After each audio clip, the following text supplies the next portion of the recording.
नमस्कार दोस्तों।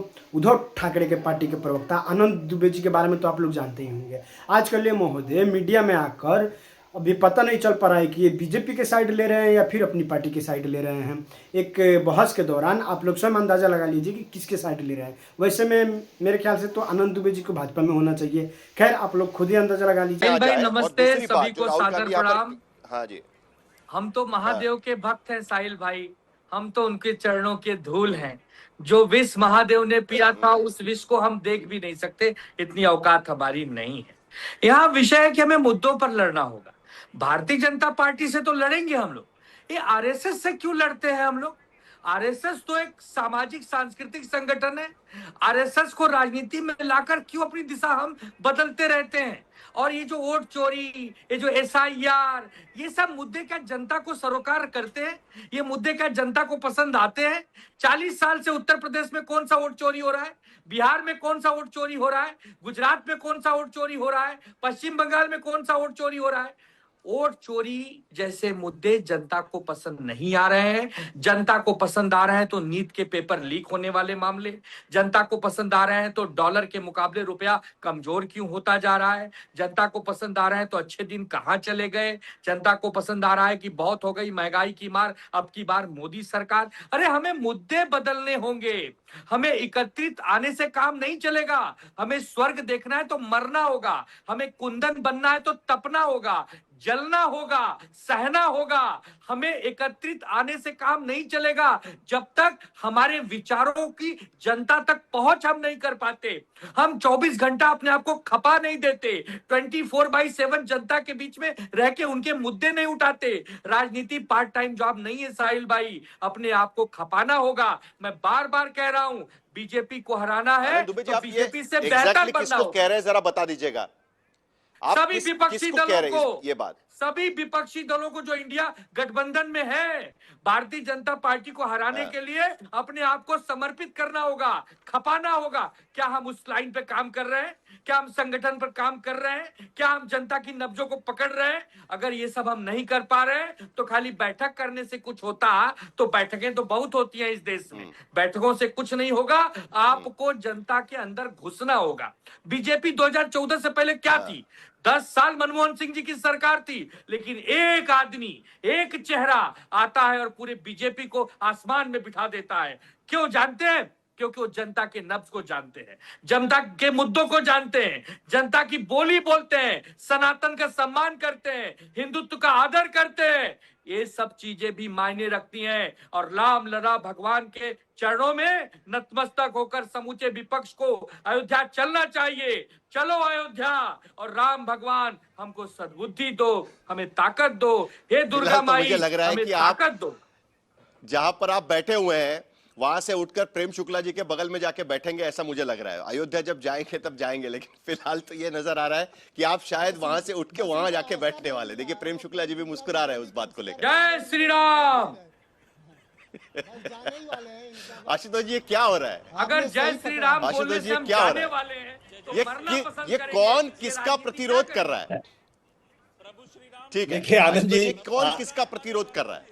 देखिए आज की जो बातचीत अभी आनंद जी ने की है, दरअसल उद्धव ठाकरे को इन्होंने कटघरे में खड़ा कर दिया है।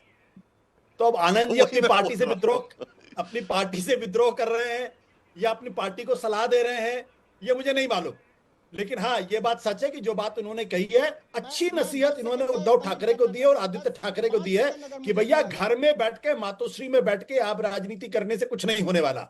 सड़क पर उतरो भाई, तो सड़क पर उतरो। कहां नीट पे कहां आदित्य ठाकरे हैं, नीट पे कहां उद्धव ठाकरे हैं, सीबीएसई कहां है? तो दरअसल एक तरीके का जो कम्युनिस्ट आइडियोलॉजी में था, सेल्फ कन्फेशन, अपनी गलती का जनता के सामने स्वीकारोक्ति, ऐसा आनंद जी ने किया है। हम उम्मीद करते हैं कि अब उनकी बातों को सुनकर उद्धव ठाकरे और आदित्य ठाकरे जरूर कोई बड़ा करेक्टिव मेजर्स लेंगे। लेकिन देखिए, महत्वपूर्ण सवाल, आप जो सवाल बार बार पूछ रहे हैं कि भाई ये ऑडियो क्यों रिलीज किया गया, ये मुझे तो खुद हैरानी हो रही है। इतनी बड़ी खबर इंडिया गठबंधन में थी और किसी पत्रकार को उसकी जानकारी नहीं मिली कि राहुल गांधी ये कह रहे हैं कि इस देश के अंदर रेजिस्टेंस मूवमेंट लॉन्च करना पड़ेगा, परंपरागत तरीके से राजनीति करने कुछ नहीं होने वाला।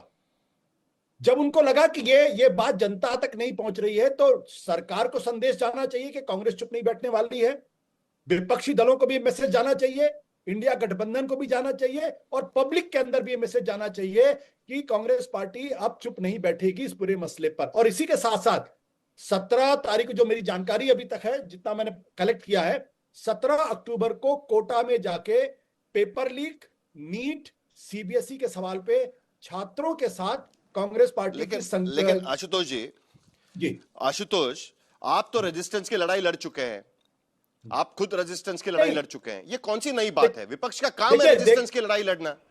कौन सी नई बात है इसमें? मुझे तो आश्चर्य इस बात का लग रहा है कि 12 साल के बाद ये बात कहनी पड़ रही है विपक्ष को कि आप रेजिस्टेंस की लड़ाई लड़नी चाहिए। विपक्ष का काम ही है रेजिस्टेंस की लड़ाई लड़ना, और इस देश में विपक्ष ने रेजिस्टेंस की लड़ाई बीसीओ बार लड़ चुके हैं, तभी जाके सत्ता में बदल हो पाया।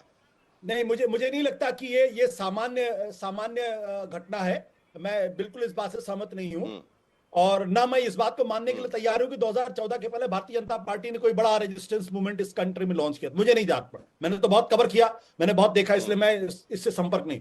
ये दरअसल इस बात का प्रमाण भी है कि अब लगने लगा है कि जो परंपरागत तरीके से आप राजनीति करते उससे काम नहीं चलेगा, आपको सड़क पर उतरना पड़ेगा, लाठी डंडे खाने पड़ेंगे, जेल भरना पड़ेगा, और जो 1970 के दरमियान इंदिरा गांधी की सरकार के खिलाफ विपक्षी दलों ने किया था, कुछ उस तरीके का आंदोलन लॉन्च करना पड़ेगा। अगर आप, क्योंकि जिस तरीके से तृणमूल कांग्रेस बिखरी है, और जिस तरीके से रात को 2:30 बजे अभिषेक बनर्जी के घर में बंगाल की पुलिस पहुंची है, यह कोई सामान्य घटना नहीं है। और एक चीज और बता दूं कि जिसकी वजह से मीनाक्षी नटराजन का जो पर्चा रिजेक्ट किया गया, अजीब इत्तेफाक है, सुप्रीम कोर्ट उसको एंटरटेन नहीं किया, और हैदराबाद की कोर्ट ने कह दिया कि भाई इसमें तो कुछ दम ही नहीं है, वापस करो इसको, दम ही नहीं है। और मीनाक्षी नटराजन का पर्चा खारिज हो गया। Non event. 5 सेकंड आनंद दुबे 5 सेकंड, उसके बाद संगीत रागी जल्दी से। युद्ध नहीं जिनके जीवन में, वो तो बड़े अभागे होंगे, या तो प्रण को तोड़ा होगा या तो रण से भागे होंगे। संघर्ष कब करोगे? कब? 100 साल बाद? तुरंत 14 से शुरू करना चाहिए था, अब लेट हो गए हैं, अब 26 में शुरू करो। क्यों नहीं किया? संगीत रागी शुरू करो, हम लोग कर रहे हैं। आपकी पार्टी ने कब किया आनंद जी, ये तो बताइए। 12 साल बाद संगीत रागी। आशुतोष तो इस बात को तैयार नहीं है, लेकिन 12 साल बाद विपक्ष ये कह रहा है कि हमें अब सड़क पर उतरना होगा। कैसे देखते हैं आप इसको? पहले तो बता दूं, आशुतोष खबर मांगते नहीं है, आशुतोष तक खबर पहुंच जाती है कांग्रेस मुख्यालय से। दूसरी बात, मनोज काका संदेह में नहीं है, राहुल गांधी ज्यादा अंधेरे में है। मनोज काका की जो पार्टी है वो चाहती है कि राहुल गांधी की जमीन जितनी से जितनी ज्यादा है वो छीनी जाए। ये तो वास्तविकता है कि यदि समाजवादी पार्टी नहीं होती तो कांग्रेस का वहां पर उत्तर प्रदेश में कोई अस्तित्व नहीं है। और मैं यदि राहुल गांधी का सलाहकार होता तो मैं मानता कि सबसे पहले अखिलेश यादव को निपटाइए, क्योंकि ये जितनी भी क्षेत्रीय पार्टियां हैं वो भारतीय जनता पार्टी से अकेले नहीं लड़ सकती हैं। कांग्रेस का साथ होना उनके लिए बहुत आवश्यक है। लेकिन सबसे महत्वपूर्ण बात क्या है कि ये जितनी भी क्षेत्रीय पार्टियां हैं कांग्रेस के मांस नोच करके अपना वदन जो है वो पुष्ट करना चाहती हैं। इनकी जमीन छीन करके, कांग्रेस की जमीन छीन करके वो खड़ी हुई हैं। कांग्रेस की जमीन छीन करके वो वहां पर उन्होंने अपना घर बनाया है। तो जब तक ये कांग्रेस पार्टी इनको नहीं निपटाती है, मैं यदि सलाहकार होता तो सबसे पहले अखिलेश यादव को निपटाने की कोशिश करता, जैसे तेजस्वी को निपटा दिया। आज के दिन में ममता बनर्जी कांग्रेस तक चल करके आई, क्यों ऐसा हुआ? कल जाकर के राहुल गांधी कांग्रेस से बात करना चाहते थे और 2 कौड़ी का उन्हें पार्टी नहीं समझती थी। पश्चिम बंगाल के अंदर ममता बनर्जी 2 सीटें देने से ज्यादा मना कर दी थी। आज ममता बनर्जी वही खुद चल करके आई हैं। जब तक ये स्थितियां क्षेत्रीय पार्टियों की नहीं हो जाती जो कांग्रेस की जमीन पर खड़ी हुई थी, तब तक कांग्रेस पैन इंडियन पार्टी के रूप में उस प्रकार से नहीं खड़ा हो पाएगा जो पहले खड़ा हुआ करता था। दूसरी बात, क्या कांग्रेस पार्टी को जमीन पर लड़ने की कुवत है? अभी एक कांग्रेस के प्रवक्ता ने कहा कि भाई हम तो शिक्षा बचाओ और फला। अरे भाई, जब अमेरिका जैसे जहां पर 300 मिलियन पॉपुलेशन है वहां 1500 यूनिवर्सिटी है, आपके यहां 1500 मिलियन पॉपुलेशन है, वहां पर 670 के आसपास यूनिवर्सिटी थी जब कांग्रेस छोड़ करके गई थी। वहां पर ग्रॉस इनरोलमेंट रेशियो 23 था, जहां पर अमेरिका जैसे कंट्री में 78% से 90% के बीच में डेवलप कंट्री में है। ये तो दुर्दशा कांग्रेस की ही देन थी ना। एक बात और ध्यान रख लीजिए, बार बार आप कहते हैं, जब आनंद जी बोल रहे थे तो गलत नहीं बोल रहे थे। राष्ट्रीय स्वयंसेवक संघ से लड़ाई करने में आप आत्महत्या कर लेंगे, क्योंकि राष्ट्रीय स्वयंसेवक संघ को आप चाह करके भी कुछ नहीं कर पाएंगे। बात तो सही है। आपने उस पर बहुत चीजें थोपी, कुछ नहीं कर पाएगा। राहुल गांधी एक गलत प्रवचन की, और क्यों उन्होंने किया, वो बेसिकली जितने भी विपक्षी अपने संगठन के जो इंडी गठबंधन के लोग थे, उनको राहुल गांधी ने एक ढंग से नसीहत डाल करके ह्यूमिलिएट किया है। वो बताने की कोशिश कर रहे हैं कि ये लड़ने की कोशिश नहीं कर रहे हैं, ये मुद्दों पर बात नहीं कर रहे हैं। समाजवादी पार्टी मुद्दों की लड़ाई के साथ नहीं है, तेजस्वी मुद्दों की लड़ाई के साथ नहीं है। आज ममता बनर्जी हार गई, यही बात तो है। एसआईआर के कारण हार गई। यही बात है। जबकि सच्चाई यही है कि ममता बनर्जी को जाकर के पश्चिम बंगाल के अंदर राहुल गांधी गाली खत्म, bye bye, tata, good bye.